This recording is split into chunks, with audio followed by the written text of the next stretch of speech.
Is Pavilook a total scam or just misunderstood? Let's break it down, honestly, so you don't lose your hard-earned cash. First up, Pavilook's website looks pretty slick, but don't be fooled by nice graphics and trendy clothes. As of April 2026, this site is being flagged left and right as high risk by online watchdogs and, honestly, by lots of frustrated customers.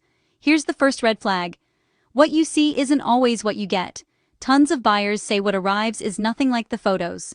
Think cheap fabrics and weird sizing. And that's not all. Pavilook technically allows returns, but here's the catch. You have to ship your stuff back to China, and the shipping costs often cost more than what you paid for the item itself. Ouch.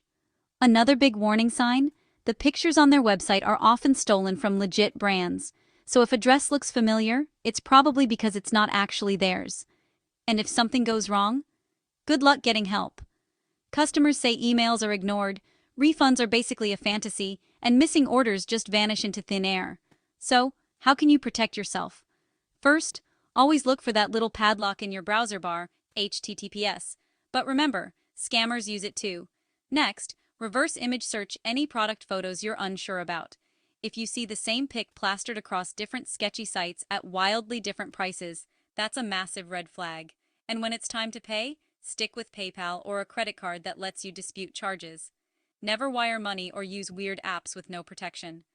Finally, always check third-party reviews, never just what's on their site.